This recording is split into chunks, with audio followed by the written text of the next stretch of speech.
Assalamualaikum warahmatullahi wabarakatuh. A'udzubillah, bismillah, walhamdulillah. Wassalatu wassalamu ala rasulillah wa ala alihi wa ashabihi wa mawala. Amma ba'du. Pertama, marilah kita panjatkan puji syukur kehadirat Allah Subhanahu wa taala yang masih memberikan kesempatan kepada kita semua, khususnya untuk siswa-siswi MTS At-Taufik kelas 8. Alhamdulillah kita masih diberikan kesempatan untuk melaksanakan pembelajaran meskipun dalam kondisi pandemi seperti ini. Kita masih diberi kesempatan untuk bisa menjalankannya, dan mudah-mudahan kita semuanya diberikan kelancaran. Tidak lupa sholawat beserta salam senantiasa tercurah limpah kepada baginda alam Nabi besar Muhammad Sallallahu Alaihi Wasallam. Anak-anakku sekalian yang Bapak banggakan, alhamdulillah kita masuk kepada pembahasan Al-Quran Hadis untuk kelas 8, masih di bab kedua. Dan setelah kemarin kita membahas tentang surat Al-Fajr ayat 15 sampai 18, sekarang kita akan mempelajari Quran surat Al-Baqarah ayat 254 ya. Ini bagian dari pembahasan yang berkenaan dengan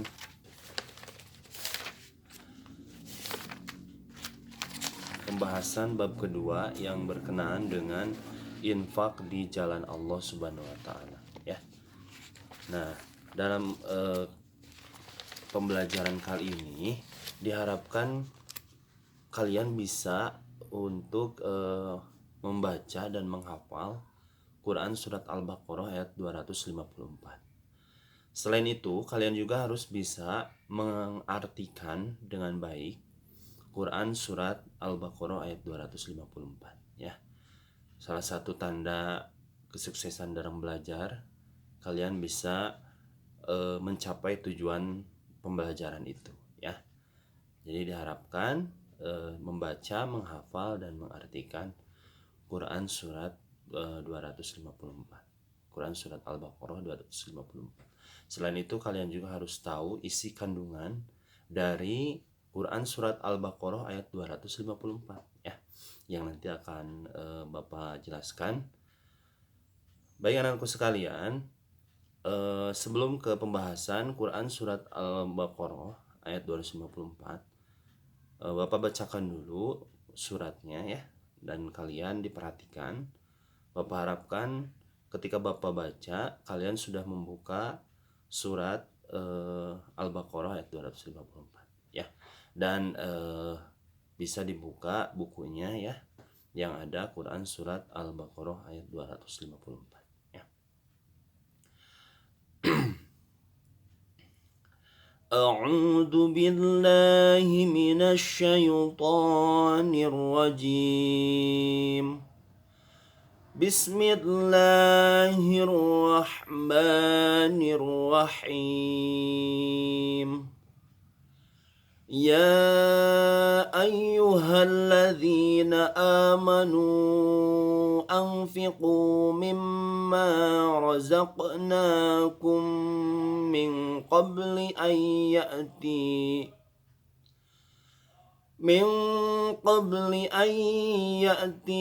yawmun la bay'un fihi wala khullatun wala syafa'ah wal kafiruna humuz zalimun. Ya, itu adalah bacaan Quran surat Al-Baqarah ayat 254. Nah, dalam surat Al-Baqarah ada beberapa tajwid yang harus kalian pahami ya. Yang pertama yaitu dari kata ya. Nah, ya. Kalian harus pahami ini adalah hukumnya mad jaiz munfasil ya. Mad jaiz munfasil karena ada mad bertemu dengan hamzah dalam dua kalimah ya. Dalam dua kalimah, perhatikan ya. Yang pertama kalimah ya, yang kedua kalimah ayyuha. Nah, jadi dua kalimah atau dua kata. ya. Jadi karena ada madnya itu ya hamzahnya itu depannya ya. Jadi hukumnya mad jaiz munfasil. Mad itu panjang, jaiz itu boleh, munfasil itu berpisah ya.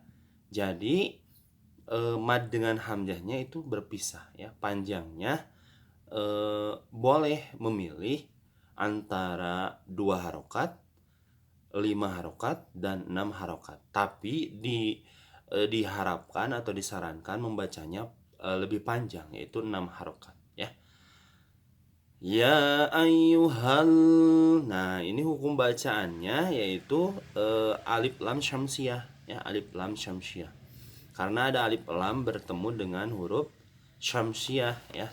Ya, di sini bisa dilihat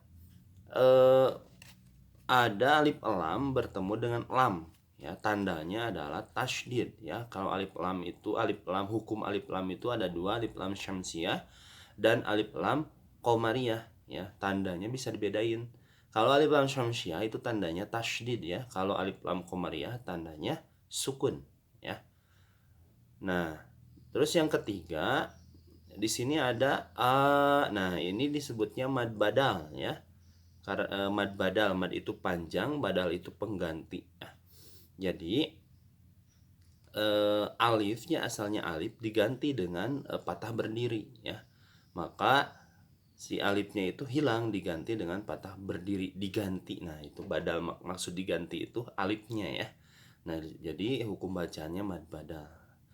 Amanu. Nah, ini sama mad jaiz munfasil ya, ada mad bertemu dengan hamzah dalam dua kalimat ya. Amanu ang. Nah, ini ikhfa ya, karena ada nun mati menghadapi fa ya.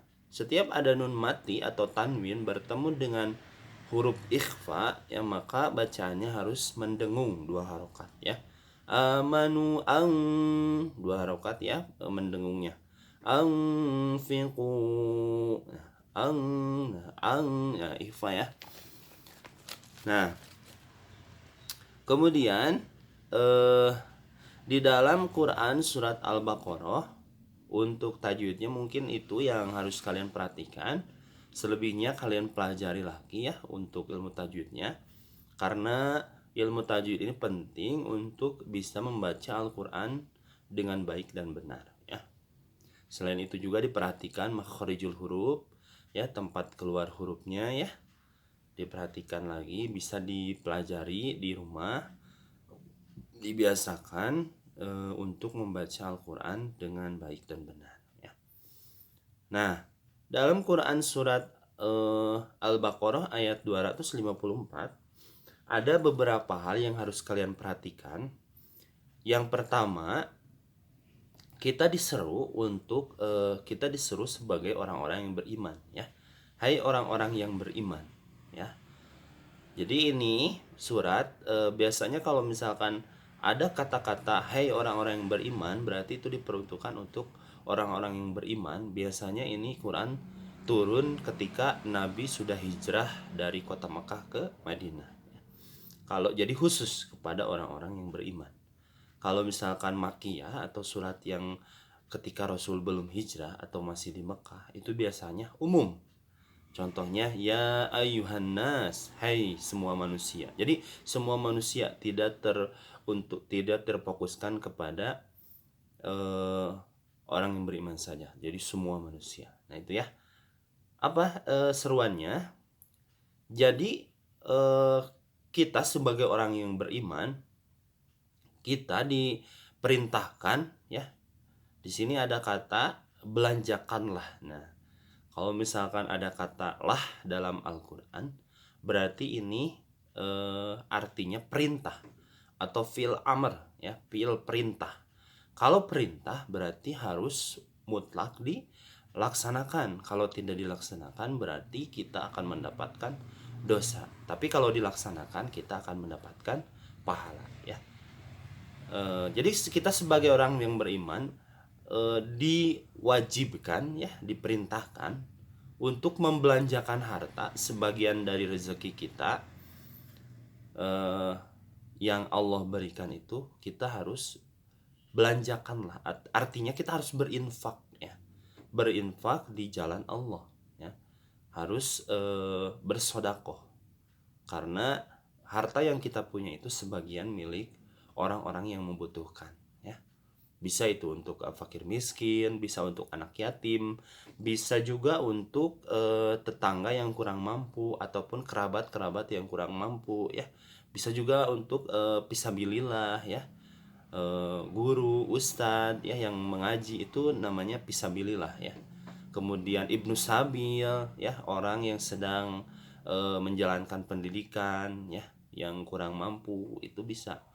Nah, insya Allah kalau kita sudah berinfak, jangan takut untuk kekurangan ya, karena Allah akan langsung mengganti apa yang akan kita keluarkan.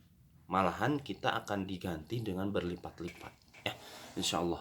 Tapi niatkan kita karena Allah, jangan karena ingin diganti ya, insya Allah. Kalau udah itu mah udah pasti ya, udah pasti apa yang kita keluarkan itu insya Allah akan diganti oleh Allah Subhanahu Wa Taala. Tapi niatkan kita infaknya karena Allah Subhanahu Wa Taala ya. Nah, eh, itu diharuskan untuk membelanjakan atau berinfak itu biasanya apa yang kita dapatkan itu biasanya 2,5% ya, itu hak orang lain yang membutuhkan ya, berinfak. Atau juga eh, sedekah langsung bisa ya, sedekah langsung ke masjid, ke pondok pesantren ya, bisa ya, insya Allah. Nah, kemudian yang kedua, eh, kita harus berinfak itu sebelum datangnya. Nah, di sini sebelum datang hari yang pada hari itu tidak ada lagi jual beli dan tidak ada lagi syafaat ya. Maksudnya apa? Maksudnya ini sebelum datangnya hari kiamat. Karena kalau hari kiamat itu sudah tidak lagi yang bisa tidak bisa dilakukan lagi jual beli dan lain-lain ya, tidak bisa kalau sudah datangnya hari kiamat. Nah, dan apa yang kita amalkan itu sudah tidak bisa diterima lagi karena kalau udah datangnya hari kiamat. Nah, sebelum datangnya hari kiamat itu ada yang namanya nanti matahari terbit di sebelah barat ya. Nah, setelah matahari terbit di sebelah barat, kita untuk memohon ampun kepada Allah itu sudah tidak akan bisa diterima, dan beramal-amal pun sudah ditutup ya. Maka setelah itu akan datangnya hari kiamat ya. Nah, itu sebagian dari tanda-tanda akan datangnya hari kiamat ya. Mudah-mudahan kita selalu ada dalam lindungan Allah ya. Nah, nanti setelah datangnya hari kiamat, kembali lagi tidak akan bisa lagi untuk melakukan apa-apa ya. Makanya sebelum datangnya hari kiamat, kita harus selalu berinfak, selalu bersodakoh di jalan Allah ya, karena kita mendapatkan rezeki dari Allah. Nah, itu salah satu dari bersyukur kepada Allah Subhanahu Wa Taala ya. Kalau kita bersyukur kepada Allah, maka akan Allah berlipat-lipat gandakan. Tapi kalau kita tidak bersyukur, tinggal tunggu aja azab dari Allah Subhanahu Wa Taala. Ya, naudzubillah summa naudzubillah. Yang mudah-mudahan kita dijauhkan dari azab Allah Subhanahu Wa Taala. Nah itu, nah di akhir dari surat Al-Baqarah ayat 254, dan orang-orang kafir itulah yang orang-orang yang berbuat zolim ya, atau berbuat licik ya. Makanya orang-orang kafir itu siap tunggu aja azab dari Allah Subhanahu Wa Taala ya. Nah, ini mungkin pembahasan dari Quran surat Al-Baqarah. Mudah-mudahan kalian bisa paham dan bisa diamalkan dengan baik, dan mudah-mudahan mendapatkan ilmu dari Allah Subhanahu wa taala ya. Dan kalaupun misalkan tidak paham, boleh nanti ditanyakan, bisa melalui komentar di YouTube Bapak, kemudian bisa japri via WA ke Bapak ya. Terima kasih atas perhatiannya. Mohon maaf apabila ada kekurangannya. Wassalamualaikum warahmatullahi wabarakatuh.